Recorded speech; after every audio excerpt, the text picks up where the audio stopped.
Welcome everyone to day one of Securely's Educational Wellness Week. This is a series of digital events where we're going to focus on some of the most important topics surrounding mental health, well-being and student safety in the modern day. I'm Adam Smith, Marketing Manager for Securely in the UK, EMEA and APAC, and I'm joined today by a panel of three expert minds when it comes to the digital classroom and the sort of digital landscape in general. And we're going to be discussing today the dangers of the digital classroom in 2023. We're going to be looking ahead at what is happening right now and what might that mean for the safety of our students and children and teenagers in general as we move forward. So I'm going to hand over to our speakers now and have a quick introduction with them. We'll start with Laura. If you can introduce yourself, please. Hi everyone, my name's Laura. I am the Social and Communications Manager for my brand Swim Society, which is a sustainable swimwear brand. We're a digitally native, social-led brand. So naturally, my experience is about 8 years of social media, PR, communications, heavily focused on social media. So have a lot of expertise in this area, and I'm really excited to kind of get stuck in and hopefully share some tips if I can. Brilliant. Thank you, Laura. I'll hand over to Kristen now. Sure. Hello, my name is Dr. Kristen Eccleston. I am the Customer Impact Manager for Rhythm Inc., as well as an active education consultant working with families and youth with mental health needs in the education setting. Prior to my current role, I was a classroom teacher for over 15 years and have worked with a wide range of students and different learning needs. But my expertise and research lies specifically with looking at mental health in the education setting. Brilliant. Thank you, Kristen. Last but not least, Roger. Hi, I'm Roger Nixon. I'm IT Technical Director for the River Learning Trust. We're a multi-academy trust centred around Oxford and going down as far south as Swindon. And we've got 28 schools varying from large secondaries of the 2,000 pupils down to small country primaries with around about 100 pupils. So the full range. Excellent. Thank you all so much for joining us, and equally to everyone in the audience, thank you very much for joining us for this webinar today. Before the discussion gets underway properly, I just want to let you all know that there is a Q&A function that will be available throughout this session. So if you do have any questions, please do feel free to type those in the Q&A box. I'll keep an eye on that and I'll pass them on to the relevant speaker as we go. There'll also be a general Q&A session at the end. So if I haven't asked your question as we're going through, don't worry, we'll answer it towards the end of the session. And if we have too many questions that we can't answer all of them, I'll be sure to answer those questions after the event. We'll get in touch with you after that. There'll also be some polls coming out to keep things interactive. So do keep an eye out for those polls. We'd love your answers and your feedback as we go along with the discussion. So without further ado, I think we will crack on. And we want to look, obviously, this is about the dangers of the classroom and the way that it's sort of become digital over the last sort of 10, 15 years. Roger, really, as sort of a kicking off point. How has the classroom evolved in the last sort of decade, and what dangers has that introduced for our students? Well, things have changed quite significantly in the last 10 years or so. I've been working specifically in IT in secondary and primary for just over a decade. And if I went back then, we would be in a situation where we had some computer rooms in classrooms, maybe, a PC suite perhaps, or two, and that would be typically the extent of it. Whereas now we're in a situation where most of our secondaries have full one-to-one programs. Everybody's got a device. Everybody's got an online account from primary all the way up to secondary. And what we have to do is make sure as educators looking after the infrastructure and looking after the online presence of those pupils, we have to keep that safe. We have to meet statutory requirements. So we have to have proper and robust content filtering, proper and robust safeguarding. So if something unfortunate happens, we know about it, we can intervene and we can take action. We also have to make sure that all those accounts, we have something like 15,000 student accounts. Those accounts are safe and secure. They can't be compromised. And if something were to happen that was untoward, we would know about it and be able to take action proactively. So we've gone from a very limited, in some cases, online presence a decade ago to it being just an embedded part of the classroom experience for pupils now. And of course, they've all got their own private devices as well, which is not technically anything to do with me, although I get a lot of questions about private devices from parents on how they can best support their pupils' children on how to look after those devices as well. So while I predominantly look after something like 20,000 managed devices, Wow. I do have to, give some guidance to parents on other types of devices as well, which a decade ago just simply wasn't the case. It was a very different role and a different scale of role. Absolutely. And you mentioned there that obviously you deal with all kinds of ages. Is this something that, when those very youngest children sort of come to the school, are they already familiar with technology? Is technology a major part of their classroom experience, even from the get-go?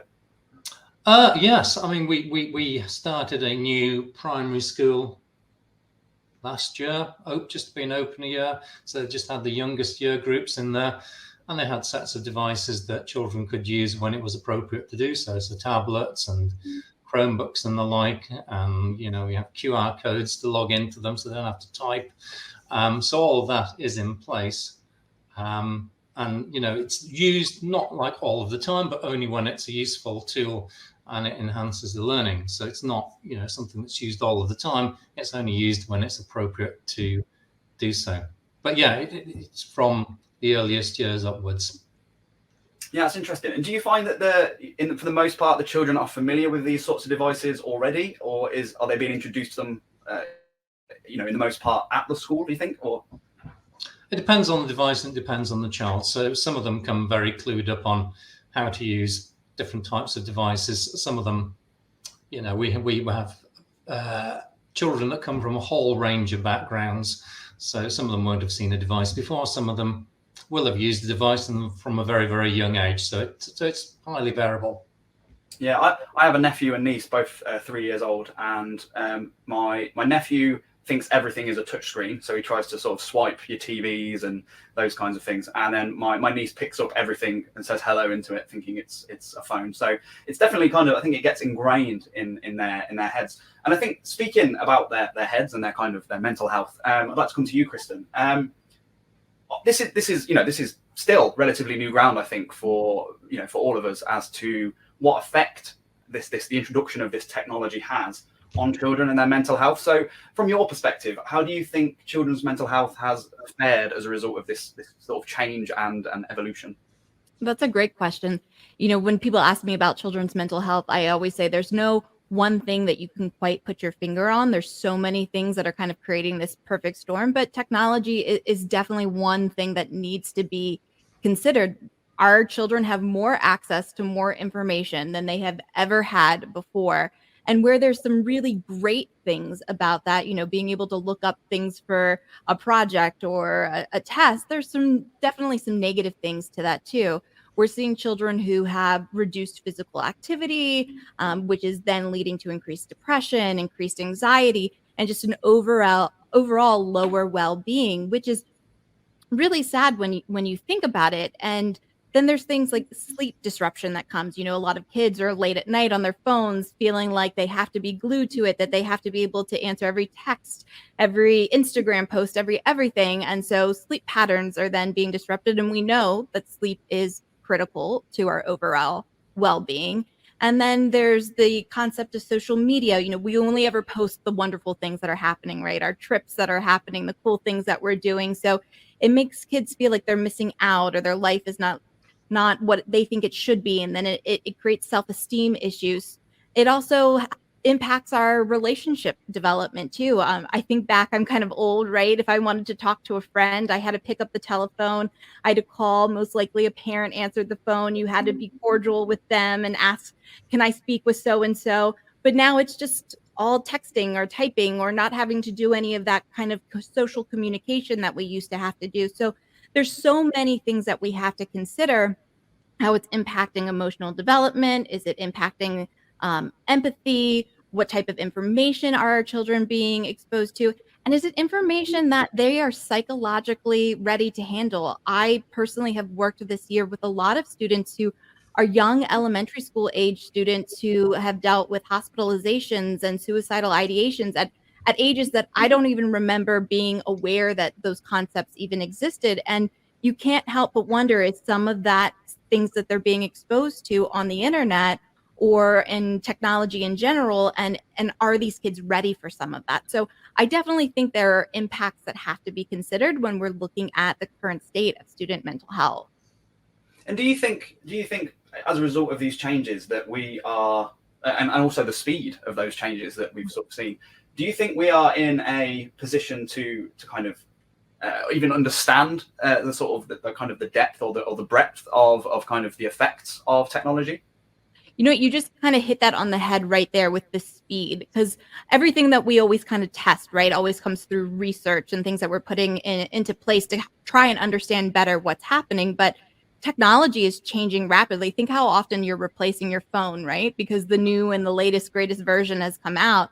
And research studies typically take several years for a good, really solid, in-depth research study. But if you're starting a study and before you've even finished it, the technology or the impact that you're trying to address has already shifted and changes, you're already behind then in your research and your understanding of what's going on. So I think that's a really valid point, that I don't know that we quite have a pulse on what's happening, because things are changing so rapidly with technology that even as we're researching it, we can't keep up with everything. No, and I think you made this point sort of at the start of your piece there about kind of the social media element. You know, social media is evolving so quickly. You know, I think it kind of all began sort of early 2000s when those started to kind of come in, and you know, it was more of a fad and just like, you know, a kind of an extra piece that people could have if they wanted. But as you say, it's now an everyday, and it's something that people feel they have to be working with or you know, playing with, or whatever it might be. So looking at social media and the rise of social media, I want to come to you, Laura, if I can.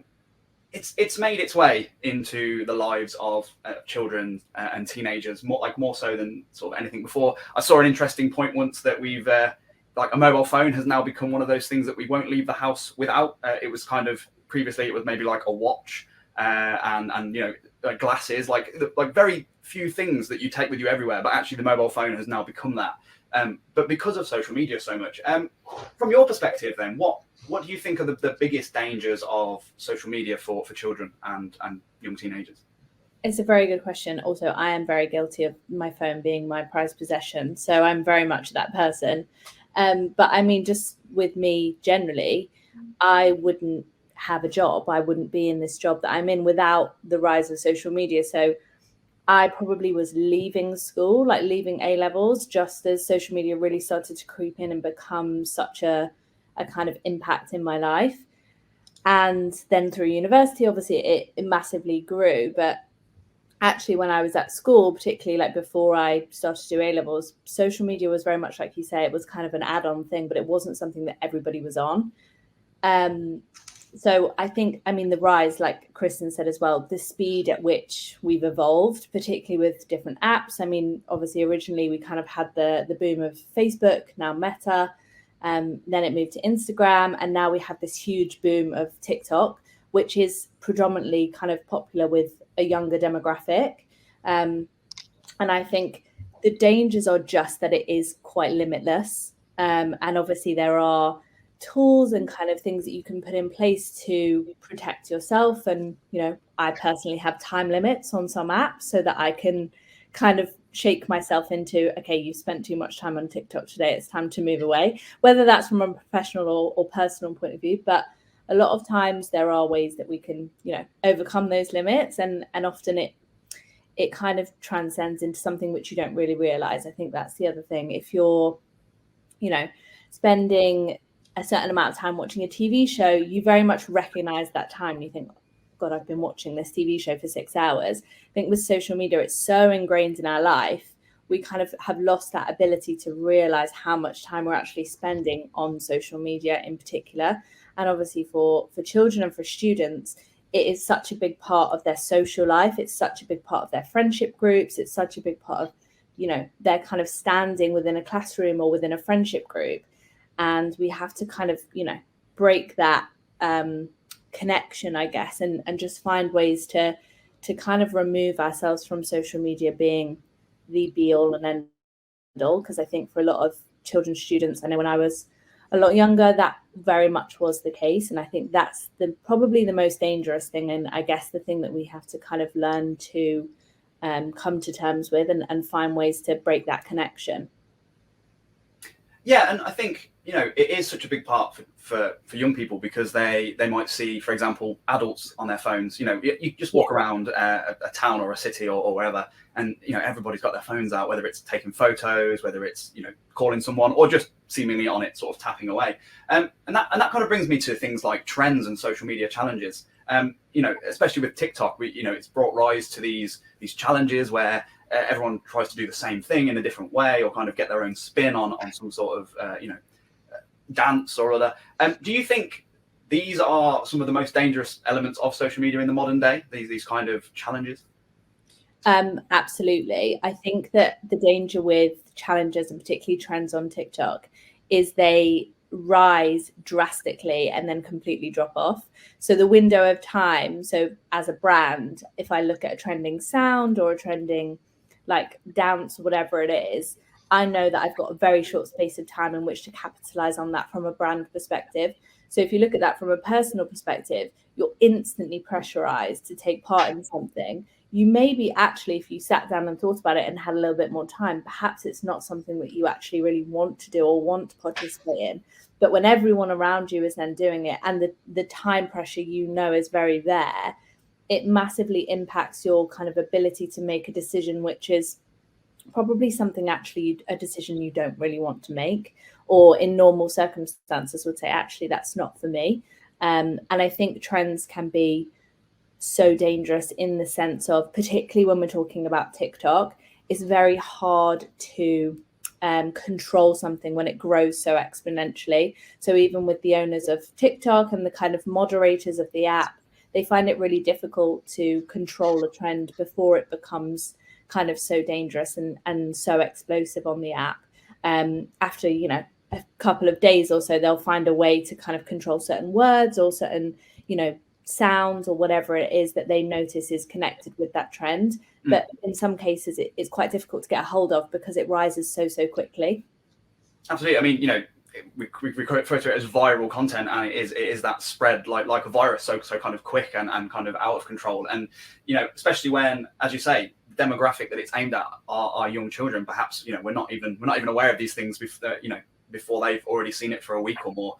And it is very dangerous. And I think bringing this all together then, and looking at kind of the melting pot of the classroom with all of these things, with, you know, with all of these new digital implements and classes and lessons that Roger's been talking about, the change in kind of the expectations and the mental health now that is related to that with the children, and then that introduction of sort of social media and peer pressure and all of those things.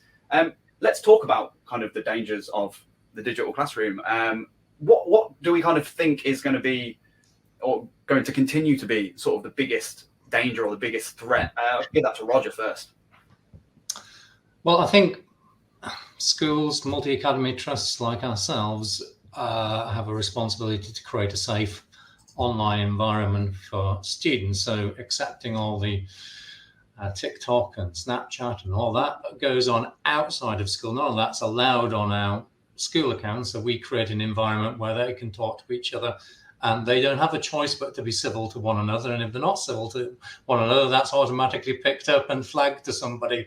So it creates an environment where I know a lot of them feel very safe because they can talk to each other. They know they're not going to get bullied online, and they can have that sort of friendly, safe interaction. And you can create that environment online within your school. The problems for us, and what keeps our safeguarding team probably the most busy, is what goes on outside of school rather than what goes on inside school, and what goes on unmanaged accounts, on private devices. So all of the things which can happen on social media. These are students who frequently below the age that they should be using these things anyways, according to the site's terms and conditions.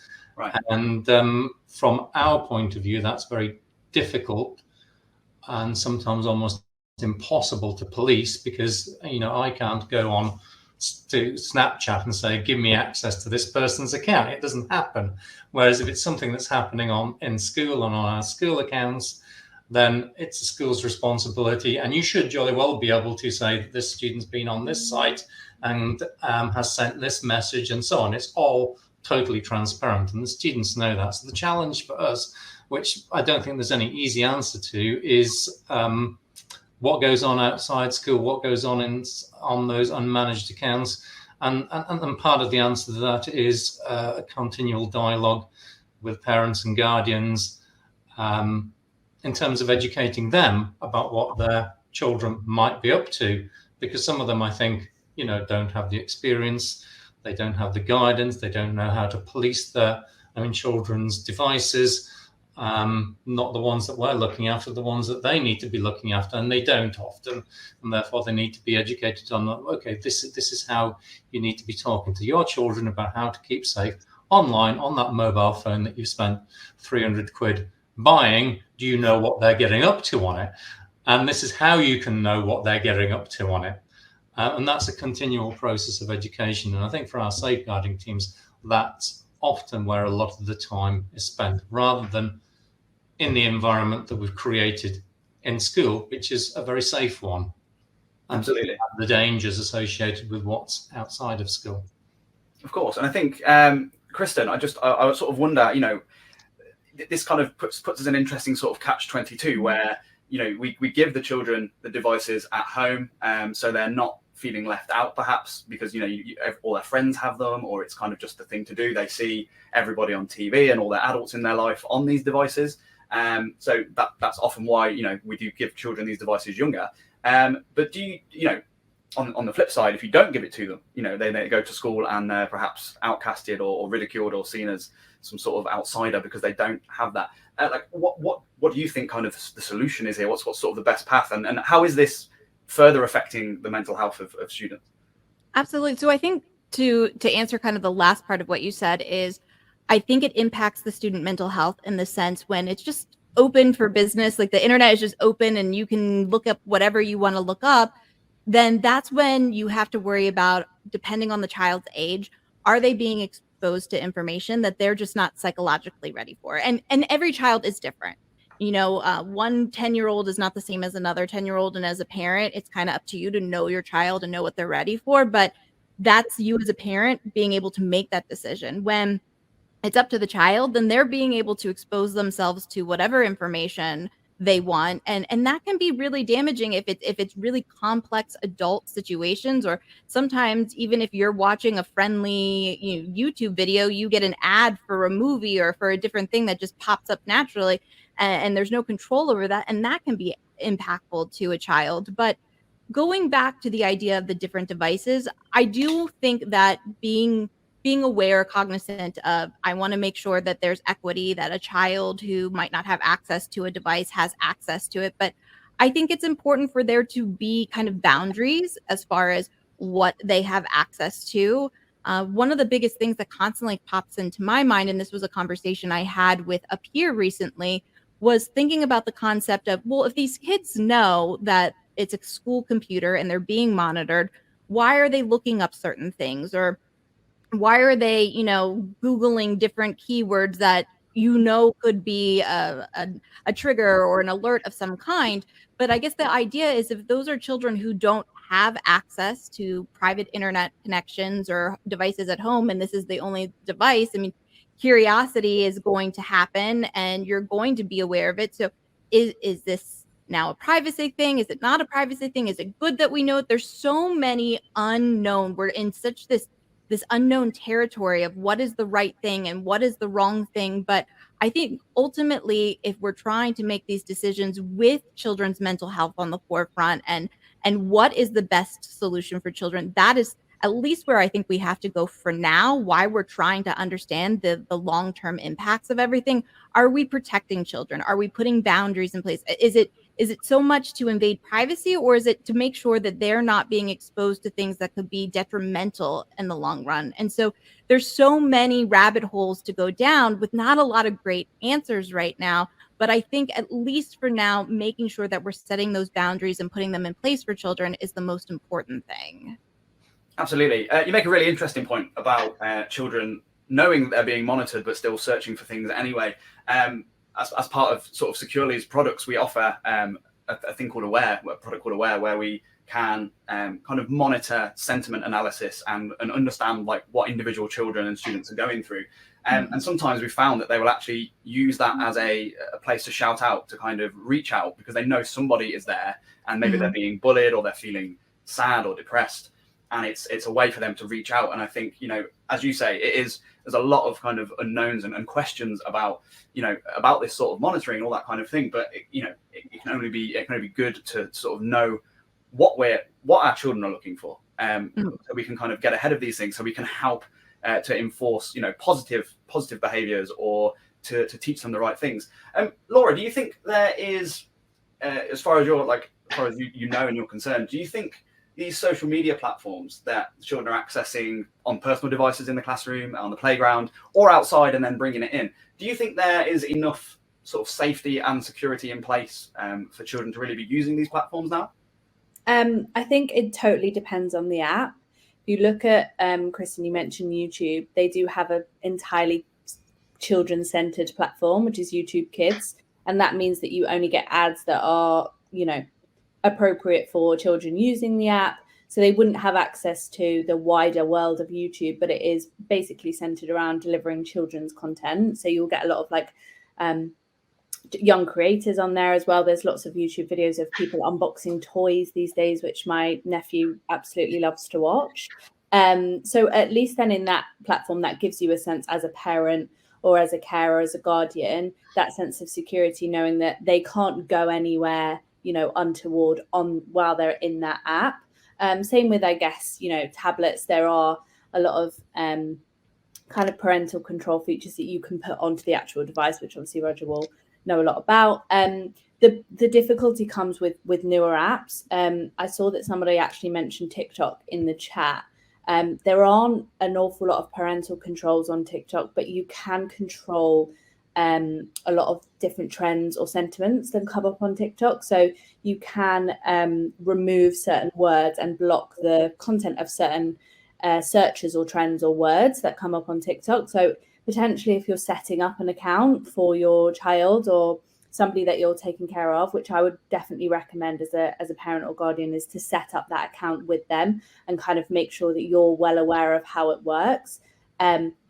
My nephew actually has a TikTok account, which is basically monitored by his mum, obviously. And she set it up to make sure that no kind of searches or trends can come up. The issue with TikTok is you can follow maybe 10 people, but actually what you're consuming is content from people that you don't follow or you don't interact with.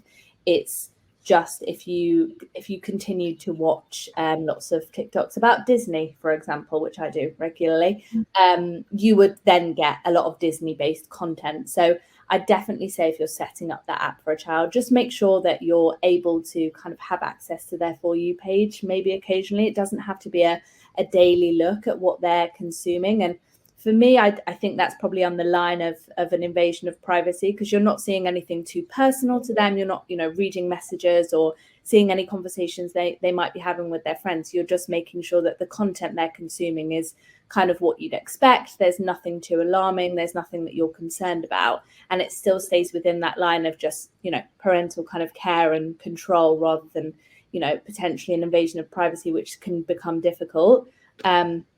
But it is very, very difficult on these newer apps to put these boundaries in place. But I think Kristen's definitely right in terms of it's all about putting specific boundaries in place with your relationship with your child and just making sure that you're comfortable, but they also feel comfortable as well. Yeah, I think that's interesting. I'm not hugely familiar with TikTok and those sorts of things, but it is good to know that at least there are the beginnings of filtering systems within it, you know, to kind of attempt to control some of the kind of, those, I guess, the algorithms that bring up the videos you might want to see, but again, try and kind of protect the viewer from things they shouldn't be seeing. Taking that back to the classroom then, Roger, talking about filtering and those sorts of things. What kind of things are we able to now actively monitor and kind of in, with a high success rate? And what sort of things are still kind of potential dangers for the future? So what we monitor is what they go on online, so browsing history, what sites they go on, what videos they watch, and that's all reportable. And so we use securely filtering, which is why I'm here, I guess. And that you can create safeguarding groups, and those safeguarding groups could be ahead of year. So ahead of year 10 will get alerts for their particular year group. There's an overarching one we have at the school I'm based at, so their safeguarding lead gets everything, so they can be alerted if somebody's gone on Childline. They're allowed to go on Childline, but that will flag as a flagged content, so somebody's gone on Childline. There's a certain number of reasons why you might go to that particular site, so it might be worth looking at. It might flag that there's a concern. Yeah.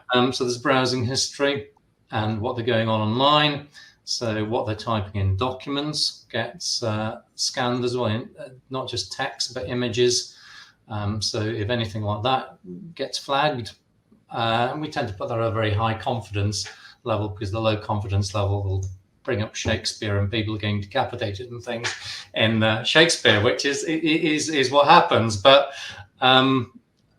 so that gets flagged as well. And sometimes we have people who are writing stuff and notes to. So you have a shared Google document, for example, and people are having a conversation in a Google document, and they think that's not being monitored because it's in a Google document. It's not an email. Well, it is, and they do. It does get flagged if they start having a conversation about anything that might be, dangerous or harmful or worrying or whatever it might be. They use school mail, so email within school, chat within school. So all of those things are monitored, and it does proactively flag things up. As an IT support, we set these things up and we make sure it works, but we don't get involved in the follow-up of X has done this and therefore this happens. That's the safeguarding teams, the heads of year. So you've got to have a system where that goes to the people who know those people, those students, and can take the action that's required. That's not an IT role. An IT role, like what I do, is to make that possible. Yeah. And people get the right bits of information rather than to personally follow up on everything. I don't look at it. I don't need to look at it. I just need to know it's working. And that's the key thing. The challenge is schools, and we have a couple in the trust that bring BYOD devices. And BYOD device, bring your own device, so something that's not explicitly managed. And most of our devices are explicitly managed, mainly Chromebooks, a few iPads, a few PCs, but mainly Chromebooks. Very easy to manage, very easy to do your safeguarding on that, and very robust and very difficult for anybody to get around. But the issue and the challenge is when people are allowed to bring in their own devices. This typically is sixth formers in some of our schools, and they bring in, a MacBook or whatever it might be. And while they're in school, it's your responsibility that they don't do anything that endangers them. And actually, if it's an unmanaged device, that's a technical challenge, and it's quite hard to do. And it's quite hard to do it effectively. And a clued up student, it's very difficult to beat a clued up student. A lot of students are not sufficiently technically clued up to bother trying to get ready. Just go, I can't get on that at school. But there are some who will try it on, and actually preventing that and keeping them safe, that can be a time-consuming and expensive business. So BYOD devices, by and large, I try to not have in school unless there's a very good reason to do it. So the schemes that we run are Chromebook one-to-one devices. So they buy a device through the school. It's managed by the school. It goes home. It's still a safe environment at home because the filtering works off-site. The parents can interact with that filtering off-site via an app, so they can turn off the internet at 10 o'clock at night or whatever they want to do. So you create that safe space that extends beyond the school. But if you just have an open BYOD, but that stops totally when the person walks out of the gate. So that's what we try to avoid. We try to just have managed devices. They might be owned by the parents, but they're still managed by us until they walk out at the end of their school time and they leave the school, and then we wipe the device and it's a private device again. It's their responsibility what happens to it after that point. So yeah, BYD devices are a nightmare. Managed devices, I would say, are the way to go while you're in school. And people's private phones as well, which are, as far as I'm concerned, as BYD devices, are a challenge. I mean, most schools now ban mobile phones in school for students who are, in some respect, out of class. Maybe, I don't know, it depends on the school. But they are very difficult to police again. I mean, they've got their own mobile data signal. You can't do anything about that. I mean, totally. I guess it's that's kind of the modern equivalent, because it's a phone. There's an argument to suggest, oh, well, so we can get in touch with them and this, that, and the other. But it's kind of the equivalent of us bringing in, sort of 20 years ago, maybe bringing in like a gaming device or something like that, that isn't really necessary, because, when they are in the school's care, they can contact the school should they need the student and that sort of thing. And I think it's kind of creating that argument. But you're right. I mean, these things are absolutely a danger. Kristen, so my other question really here then is, so much now of like learning is online too. Learning is digital. We are using, as Roger says, we're using Chromebooks or tablets for lessons. The internet is such an important research tool rather than going to like a library now or those sorts of things. Do you think going digital has created sort of more opportunities for things like bullying, or for things like finding things that you shouldn't at like an earlier age? Is it kind of more danger than it's worth, or are there still merits to having all of this access at your fingertips? That's a really good question. And I do believe in technology, in the sense that I do think that there is a lot of positive things to have from technology.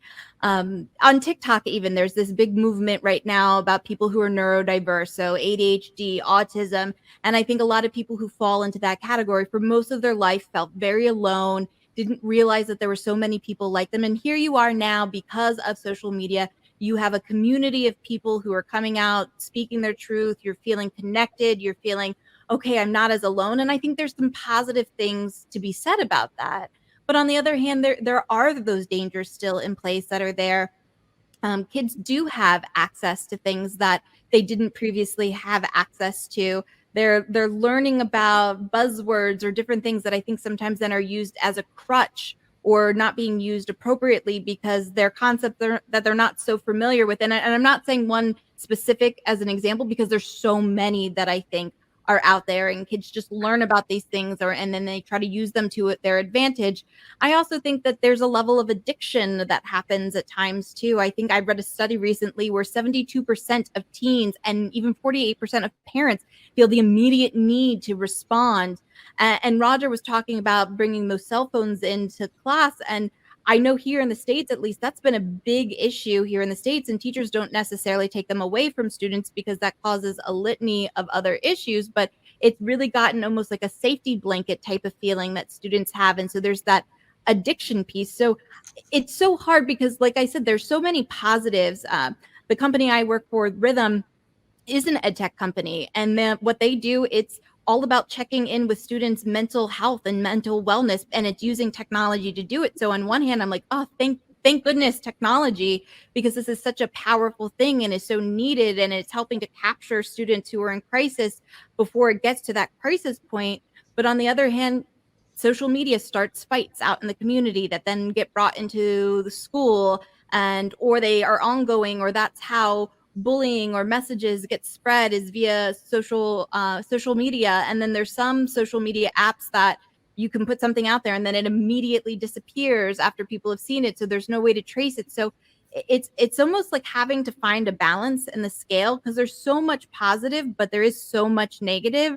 And that's where I think it goes back to, there need to be the boundaries, but even what do the boundaries need to look like so that they're appropriate, so they're not encroaching on student privacy, or they're not creating another issue, meant to be good but ends up being an issue in itself. So it's definitely a balancing act of scales and it's up to us, I think, to determine how do we balance it, and by doing so, what boundaries are we putting in place? What do they look like? How do we make sure we're keeping students safe but not encroaching on privacy? How are we making sure we're not outing students on, sexual preferences or things that are really of interest? Like, everything is being done with their best interest and not in a way that could be harmful at all.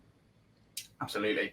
And I think you made another really sort of good point there about kind of like the monitoring side of this. And almost, I often wonder, and I'm sort of interested to know, how much do parents and how much do teachers really know about the platforms that are being used? I'd like to kind of offer out some sort of tips and advice now, really. I think the three of you have some excellent kind of knowledge and experience with all these sort of different areas. And Laura, what advice and tips could you give to teachers, to parents, even to IT staff who aren't necessarily familiar with how these social media platforms might be working or how they're accessed or those sorts of things? Mm-hmm. What can we do to limit or kind of lessen the danger? Yeah. Well, I mean, I think something like this, the webinar that we're on right now, is obviously a very helpful tool. We're sharing knowledge. I think that's one of the biggest things. I think I saw a comment in the chat about potentially parents slightly, doing very different things to what the, professionals are in school, and that creates a bit of a conflict and a bit of an issue. But I think it's all about sharing knowledge, because for the most part, social media is a little bit of a black hole in many senses, particularly with newer apps. They haven't been, like Kristen said earlier, people are starting research, and then in the time that they're halfway through their research, TikTok has blown up and become the biggest app in the entire world in the space of 2 years, which is just unprecedented. And with that unprecedented kind of time, you lose the ability to track its effects. So I think one is definitely sharing knowledge as much as we can, particularly between parents and the schools and the trust. I think that's really, really important. Giving parents the tools to take away and understanding that what happens at home will have an impact in the classroom, particularly when the classroom is so digitally led. And then I think there's also a lot to be said for just keeping kind of up to date as much as possible with how social media progresses. Facebook and Meta have had a lot of changes in the past kind of couple of years around GDPR, data security. There's lots of other tools and controls that you can use on these apps now. Also with Snapchat, it's very, very difficult because obviously, as Kristen mentioned, the messages disappear. So you can't actually see what people are saying, but there are ways to kind of just make sure that you're aware that who they're friends with on Snapchat, for example. You can't actually speak to somebody who you're not connected with as a friend. So even just kind of having a scan over and making sure, there's not hundreds and hundreds of people that you have no recollection of or no knowledge of. For the most part, people will just speak to their friends on Snapchat. So, for most parents, they will have an awareness of who the majority of those people are. If you're seeing, a big long list of thousands of people, then maybe that's something that you kind of need to flag. Again, with TikTok in particular, filtering systems are very, very helpful. I definitely recommend anybody who's going to set up a TikTok account for their child or for somebody they're caring for, making sure that those filters are very much in place, and also just keeping an eye on current trends. There are some very dangerous ones circulating even recently. So it's really important that I think, just having a scroll through someone's For You page will just give you an indication of the kind of content they're consuming without potentially crossing that boundary. And I think it's about just making sure that you're very open and transparent as much as you can be. I mean, I'm not a parent, so I'm not speaking from experience here, but I know that, my nephew is 7, and I notice a lot when we look after him that, I'm on my phone, I'm on WhatsApp, I'm on Instagram, and he's on his tablet. So for him, he sees that in exactly the same way as what I'm doing. So can't understand why there might be a time limit on that, or why there might be restrictions to that when I'm not restricting myself. So I think being really open about that conversation and explaining the kind of impact that social media has without obviously being, I guess, too kind of over the top with that, and without, scaring your child or putting too much pressure on them, just making them aware and being super transparent about it. And I think also naturally children will respond better to that and feel like they're in a more comfortable space. I personally, when I was at school, this was kind of before the real rise of social media, I was bullied very heavily at school. And I'm very, very certain that if I had been in a space where social media existed at that time, what I experienced would have been a lot worse, because you're unable to switch off. And I was able at that stage to kind of leave it in the school and, I guess, disconnect from what was happening, speak to my peers, speak to my parents. I was very lucky in that sense.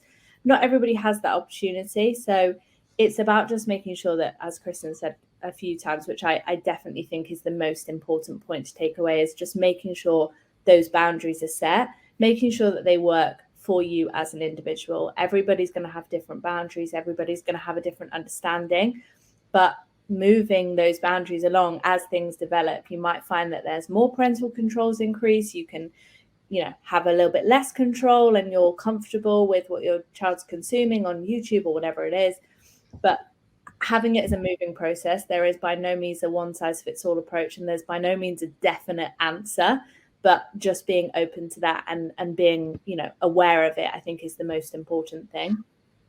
And it's okay for your children to be angry with you too. That's a big thing I want to put out there for parents too. It's okay if they're upset with you. I mean, you're the one who has to set the boundary. So if you have to take away the phone at night and it gets charged or put someplace else, or you turn off the internet or whatever it is, that's okay if they don't like it. It's okay. No, that's such excellent advice from both of you, and thank you for sharing your your personal story there as well, Laura. I think it's so important to kind of to know these things, and I think I couldn't agree any more that this isn't going away, as Roger's kind of said. It's now embedded, not just in whether they have it at home or not, they have it at school, because that is the way we are learning now, and that is the way the world is turning. We're preparing them for the future, where we log on to webinars like this online, and this is how we get our information and entertainment and those sorts of things. Roger, then, so in schools, if you could give some advice, tips, or just suggestions to IT staff, to teachers maybe who are looking to improve their kind of the safety of their students or whatever, what are kind of the key points for you? I suppose the key thing is make sure you're meeting your statutory safeguarding obligations that there are. DfE put down, this is what thou shalt do. And when we've taken on schools in the trust and we've taken on the management of the IT of schools in trust, they clearly haven't been in place.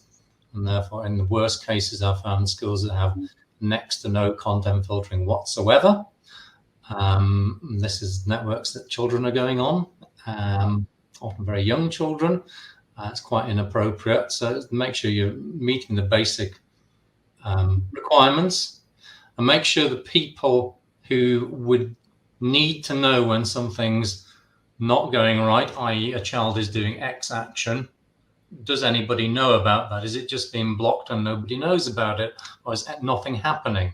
Because there's one thing stopping them doing something. There's another thing knowing that that's what they're trying to do and then intervening before something worse happens. And again, I often see that that's simply not a thing that's in place. And I said, yes, we've got content filtering. And does anybody know about what's happened? And the answer is invariably in schools that we've taken over, no, they don't. They could make a request to an IT support team to find out what somebody's been doing, but that's often too late.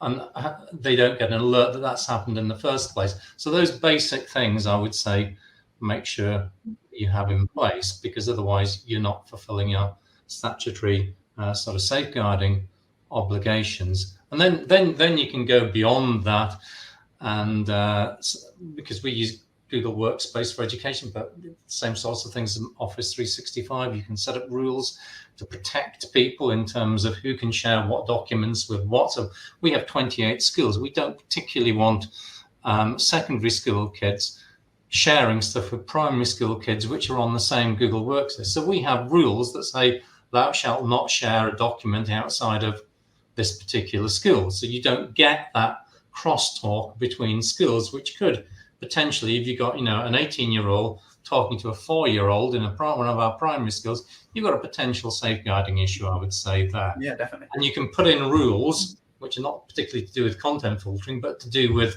the rules that you would use to manage who can share something with somebody and who can email X and who can email Y. Those sorts of rules that you can put in place to ensure that the right people can interact and work safely with the right people. You can also do things like if you're using email in school, children having their email accounts. So we have this for all our secondaries. Again, who can email who, and if they do certain things within that mail, like so they use all sorts of expletives, what we have the rules that will redirect that email to their head of year. It doesn't go to the original recipient, it goes to their head of year. And when we started doing this, it was kind of hilarious. These people have been hoid into the heads of year saying, you sent this email. I was like, no, I didn't. There it is on the screen. Oh, right, okay. I mean, they're wise to it now, so you can modify behavior to some extent, or they know if they're using their school email, they can't say rude words. Otherwise, they get nobbled, really. So there's a lot of things you can do to build a safe environment in school.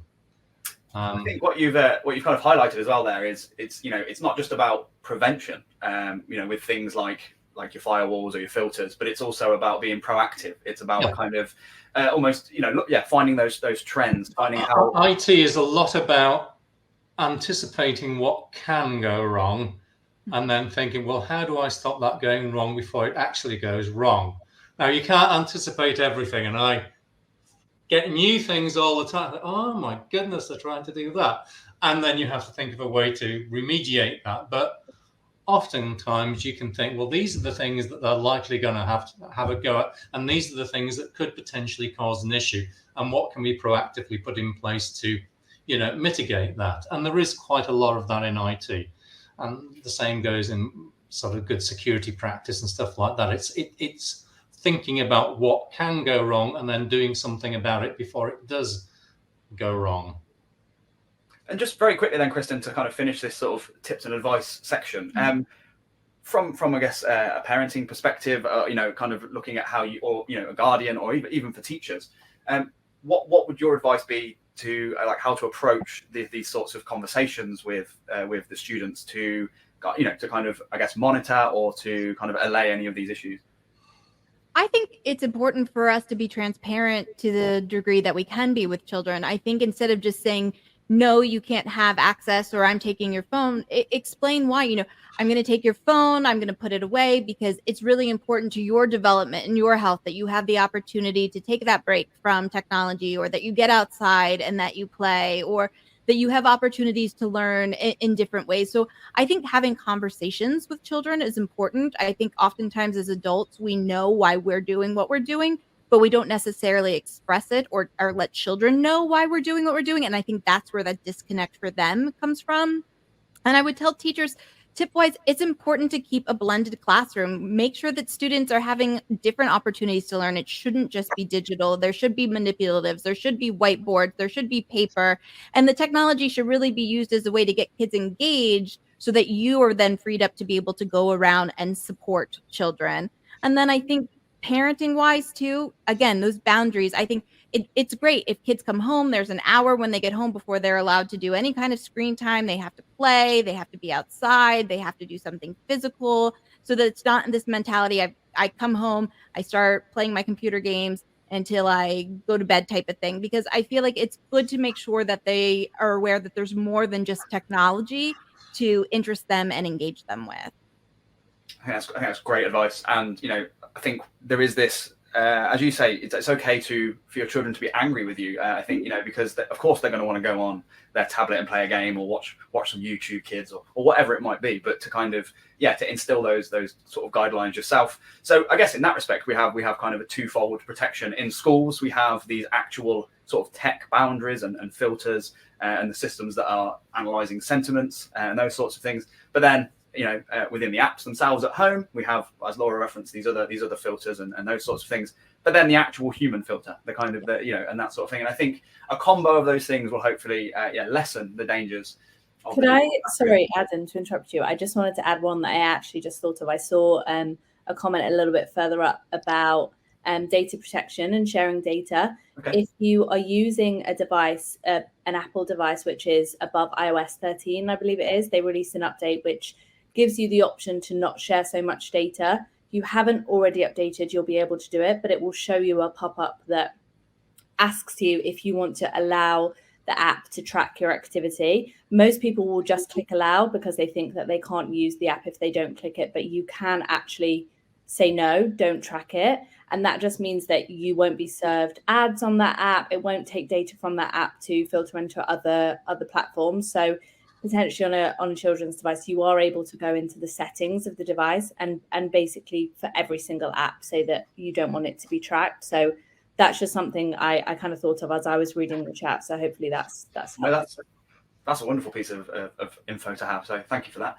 I'm going to open up the floor to a Q&A now for anyone in the audience. Thank you all very much for being here and sticking around for this whole conversation. It's been really enlightening for me to hear all these sort of different perspectives, and I hope it's been useful for everyone else as well. I have put a poll in about if there's anything else that you would like to kind of as follow-up material to this. So we'll definitely take stock of what you've put in there and hopefully be able to provide you with the follow-up materials you've asked for. But if you do have any questions, either for sort of everybody or for a particular speaker, please do pop them in the chat box now.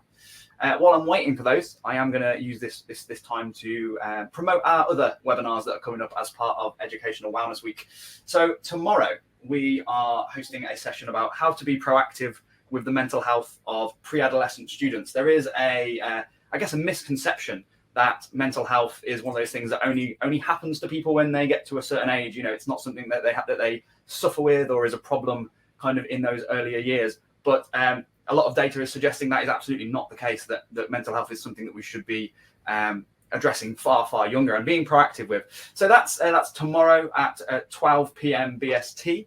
And then on Wednesday, we are looking at the other end of the spectrum, and we're looking at teacher burnout.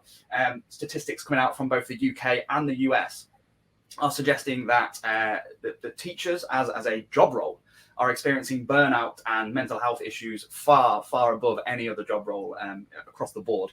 And we're going to look at kind of why that might be the case, what can be done to sort of help with this, and how that might actually be affecting students as well, and sort of vice versa.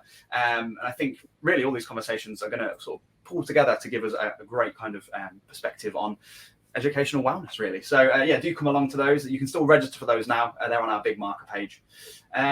There's no questions in the chat currently, so I am going to just throw it open. Anyone have anything else to kind of add before we go?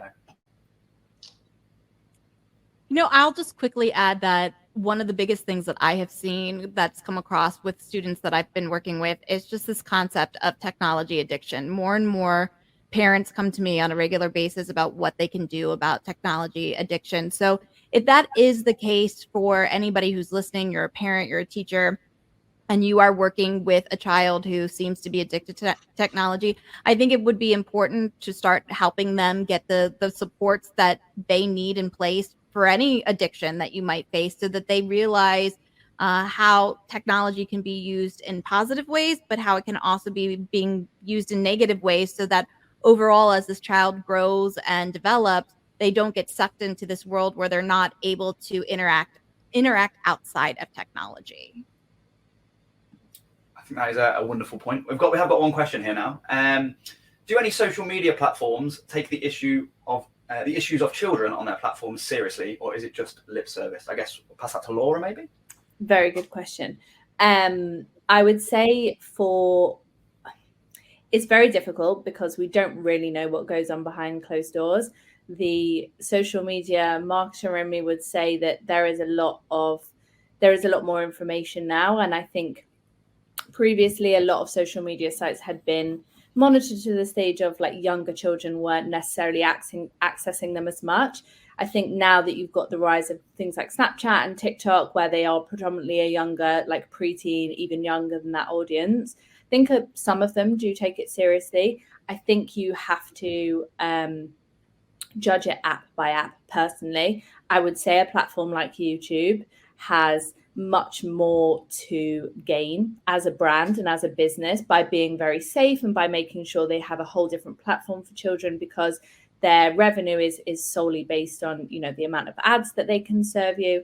I would say for platforms like TikTok and Snapchat, they obviously are based on how much time you use on that app. So for them, if you're watching endless videos on TikTok, you're going to spend more time on the app, which is what they want. So I think you kind of have to take it with a pinch of salt for the most part. Use what controls are there, but also set your own boundaries. I don't think we can rely on social media or apps to totally protect our children, if I'm being 100% honest. And I think it's good to have that level of skepticism and stay, you know, kind of objective about it, and not put so much trust in them. Hopefully, as things move forward and as apps grow, they will put more parental controls in place. I'd also just say that there are a lot of petitions that run around like kind of big, like change.org, for example. A lot of them have petitions to, for example, there's a big one at the moment, which I campaign for, is to introduce the submission of identification onto platforms like Instagram, which prevents people from creating troll accounts. It prevents people from basically, you know, pretending that they're somebody that they're not online. Obviously, there are a lot of nuances that come with this. There are a lot of kind of issues with that as well, in terms of potentially people having their own issues with identification and who they identify as in many circumstances. But for the most part, this is a really kind of important petition, and I think things like that will start to come to fruition, which will provide a lot more safety for children on these apps. Hopefully that answered your question. I think it did, and I think you're definitely right. You know, as much as these apps are definitely putting things in place, you know, as you say, you've definitely seen it with things like YouTube over the years. You're right. You absolutely still have to monitor it, whether that's the teachers, whether that's the parents. You know, again, it's about being proactive, I think. We've also got one other comment about an app called Zigazoo, which this has got kind of a feel for TikTok, but it's more kind of based around sort of schools, and it allows the teachers to limit their students' use and sort of see what's happening. And I think that maybe that's something that would be, maybe that is a useful thing to know for people. Maybe you can check that out and find a way to kind of introduce that, but something that is a little bit more monitored and controlled. I'm going to bring it all to a close now, but thank you for everyone in the audience who has stuck around and participated. We've had loads of responses to our polls, loads of chat, and that's what I'd love to see that, really. For our speakers, Laura, Roger, Kristen, thank you so much for being here. For everyone else, this will be available on demand very shortly, so you can share the video around, watch it again if you want to get any more of the tips and things. But otherwise, thank you very much. Thank you, everybody. Thank you very much. Thank you.